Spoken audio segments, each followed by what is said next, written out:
Assalamualaikum everybody. Today we have another video lecture on environmental factors.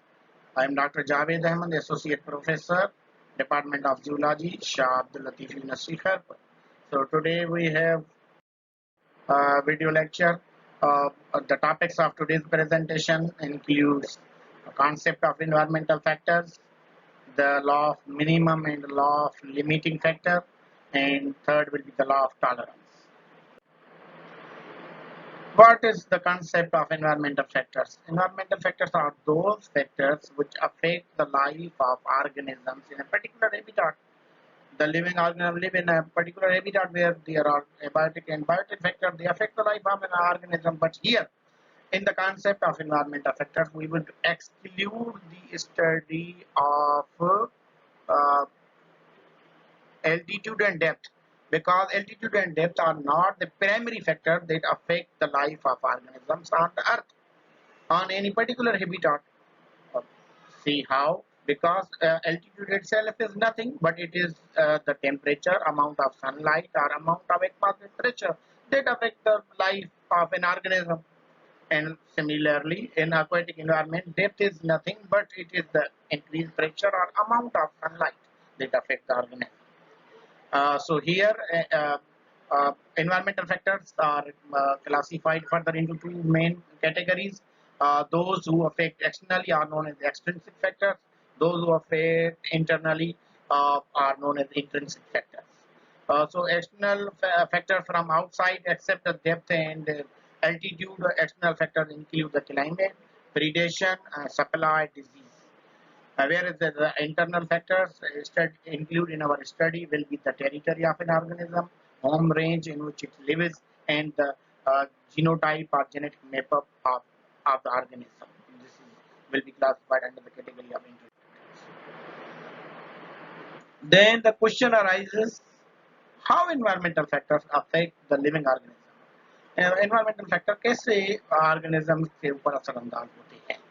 There are three ways by which environmental factors affect on living organisms. First, they can eliminate the species from particular region due to change in environmental factors. If the temperature of Siberian birds in Siberia increases, then they migrate towards Balochistan and Pakistan. So, in order to live their life, active metabolic life, so their fecundity will be changed in Siberia, and the second way through which environment affects the organism will be fecundity and mortality of the species by dispersal or other population density. If the if for example seeds of some plants due to the rain they travel from one place to other place, or due to lakes and others, they travel from one area to other area, one region to other region, one country to other country, then their density, their amount will be changed in that particular area. Uh, and third way, uh, organisms, although they live in the same environment, but they adopt certain features in order to sustain their life over there. For example, we know that there is one is the diapause. Diapause is the stage for the animals in which they reduce their metabolic activity, just like lizards. They live, they pass their activities just like they come for sometimes outside environment. Otherwise, they live in burrows. वो अपने बरू में रह जाती हैं और अपना favourable temperature पास कर लेती हैं. इस तरह summer sleep, winter sleep, hibernation और एस्टिवेशन है, और माइग्रेशन कर लेते हैं.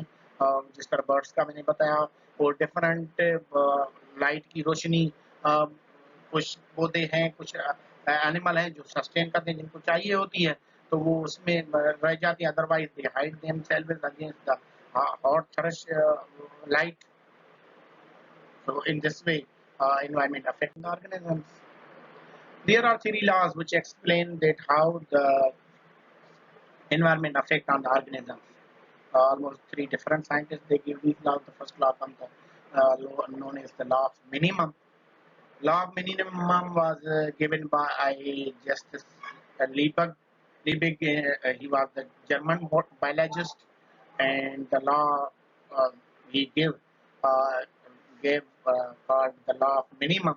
It was shown that in the growth of the crop plant, that growth is dependent on or limited by any nutrient that is available in minimum quantities.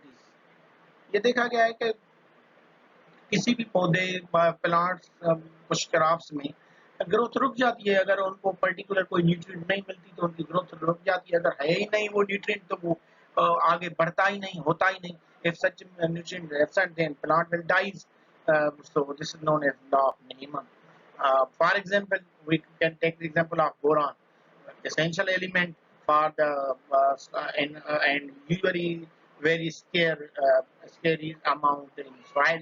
So if that is accepted, the plant growth will stop. If it is in minimum quantities, then the minimum growth of plants will take place. So this is known as law of minimum. Second law comes the law of limiting factors. Law of limiting factors is extension of law of minimum.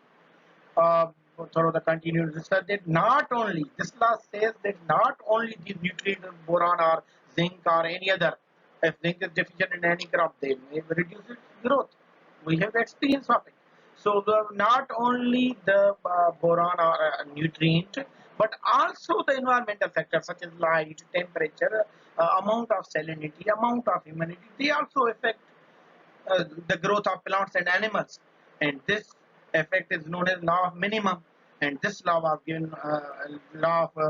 this law is known as law of limiting factor and was given by the British physiologist known as F.F. Blackman in 1905. According to the Blackman, the rate of photosynthesis is influenced by the 5 environmental factors such as the amount of carbon dioxide available in the environment because in the photosynthesis reaction we say that 6CO2 6CO2 plus 6H2 or 12H2 6H. So if in case of photosynthesis, we require the carbon in the form of carbon dioxide. If it is a minimum amount in environment, then the rate of photosynthesis will be reduced. Similar is the case of the water. If it is very small amount, then the growth of plant will be reduced, and solar radiation and if the amount of chlorophyll and temperature they also affect. So too much little of any abiotic factor can limit or prevent the growth of population of a species in the ecosystem and this is known as law of limiting factor. So third law comes the law of tolerance and this law was given by American zoologist Shepherd in 1911 and this law gives the idea of law of tolerance. What is tolerance? Even in the English language, the tolerance, the ability of organism to withstand the fluctuation. But here in case of ecological sciences, we can describe the ability of an organism, whether it is plant or an animal, to withstand the fluctuation in abiotic factors and biotic factors of the environment in which it lives is known as tolerance. यानी कि वो हदूद वो कुव्वत वो मुदाफियत वो ताकत जो कि एक ऑर्गेनिज्म किसी इन्वायरमेंट में रह करके बर्दाश्त कर सके उसको लॉ ऑफ टॉलरेंस कहते हैं वो बायोटिक फैक्टर हो या बायोटिक फैक्टर हो यानी कि अगर इवन एनिमल हो तो उसकी कोई छोटा एनिमल है फर्ज करें हिरन है या और कोई स्पेशी है अगर ज्यादा प्रीडेटर होंगे तो वो सर्वाइव नहीं कर पाएगा या बहुत सारे होंगे वो भाग जाएगा उस एनवायरनमेंट से एक्सटिंक्ट हो जाएगा मछलियां हैं अगर ज्यादा शिकार होंगी तो वो खत्म हो जाएंगी इसी तरह वो ऑर्गेनिज्म के ऊपर असरअंदाज होते हैं किसी को ये हद होती है उसकी और इस वजह से टेम्परेचर ये वो अगर सनलाइट बहुत ज्यादा है तो उधर ऑर्गेनिज्म थर्मोफाइल तो सर्वाइव कर पाएंगे मगर जो थर्मोफाइल नहीं है वो मिजोफाइल है या साइक्रोफाइल है वो तो सर्वाइव नहीं करेंगे यानी जहाँ उनको फेवरेबल एक एनवायरनमेंट मिलेगी amount of temperature amount of pressure amount of nutrition amount of all biotic factor उधर बहुत सारे इस तरह के ऑर्गेनिज्म सर्वाइव करेंगे अदरवाइज ये एक्सट्रीम साइड पे कोई ऑर्गेनिज्म नहीं रह पाएगा this limits the organism tolerance when it will reach the tolerance level until that it can survive above that level the organism cannot survive and this law can be summarized hence this law can be summarized as this the existence यानी कि किसी species का वजूद होना उनकी abundance ज्यादती होना तादाद में और उनका डिस्ट्रीब्यूशन होना किसी भी इकोसिस्टम में, वो डिटरमाइन होता है बाय लेवल ऑफ वन और मोर फिजिकल और chemical factor with in the range it can tolerate. अगर वो with in the range of tolerate होंगे तो वो ऑर्गेनिज्म प्लांट एनिमल सर्वाइव कर पाएगा, वरना नहीं कर पाएगा। तो इसका मतलब ये होगा for each abiotic factor organism has certain range of tolerance in which it can survive. अगर उससे ज्यादा लिमिट वो कंडीशन वर्स होगी या बहुत ही कम उनको क्वांटिटी में कोई चीज वो मिलेगी एनवायरमेंट का फैक्टर, तभी वो नहीं रह पाएगा। फॉर एग्जांपल इसके दो तीन मोस्ट कॉमन एग्जांपल है। पहला एग्जांपल है हमारे पास कार्बन डाइऑक्साइड का। ये तो नेसेसरी है और ग्रीन प्लांट्स के लिए कार्बन डाइऑक्साइड फोटोसिंथेसिस के लिए, मगर अगर स्मॉल अमाउंट में कार्बन डाइऑक्साइड है वो तो ठीक है, रेट ऑफ प्लांट ग्रोथ बढ़ाएगी। मगर अगर टू मच है तो वो कार्बन डाइऑक्साइड टॉक्सिक है। जैसे कहते हैं ना, टू मच ऑफ एनीथिंग और excess of anything is always bad. तो एक्सेस क्वांटिटी में रेंज ऑफ टॉलरेंस से ज्यादा हो जाएगी तो वो भी टॉक्सिक है।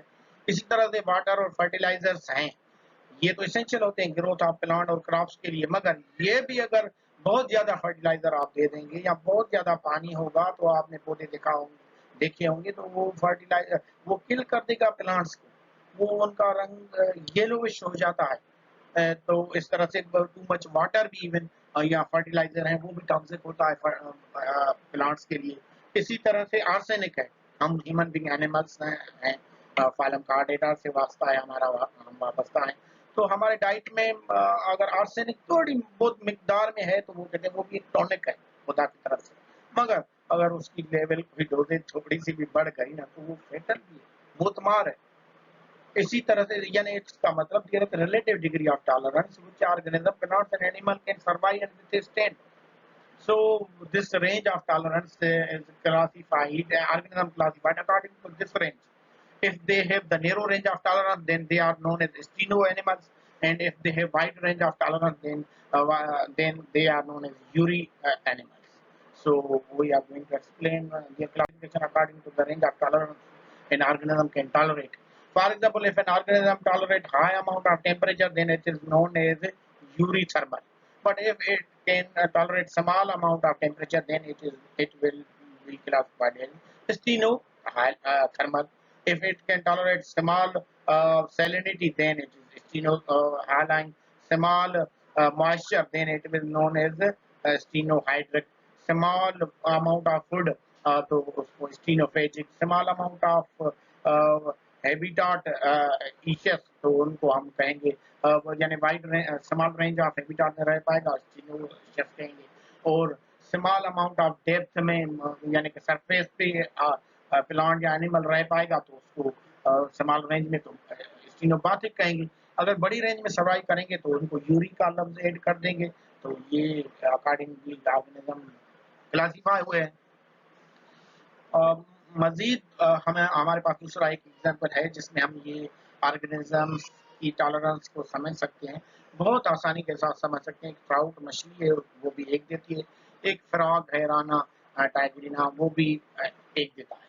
मगर जो ट्राउट मछली है उसका टेम्परेचर, उसके जो एग्स है वो 0 डिग्री से 120 डिग्री तक सर्वाइव कर सकते हैं और ऑप्टिमम उनको 40 डिग्री टेम्परेचर चाहिए होता है। सिमिलरली अगर हम मगर एक जो है फ्रॉग का है वो तो 0 to 300 डिग्री तक वो सर्वाइव करता है। तो यानी कि इसका मतलब जो फ्रॉग है it will be under the category of the eurythermal means it can tolerate wide range of temperature from 0 to 300, whereas the trout fish only tolerate 0 to 120 and 40 degrees the optimum temperature for survival. So accordingly animals are classified based on their tolerance range. So, Allah Hafiz, thank you, Pakistan Pindabad. This is the end of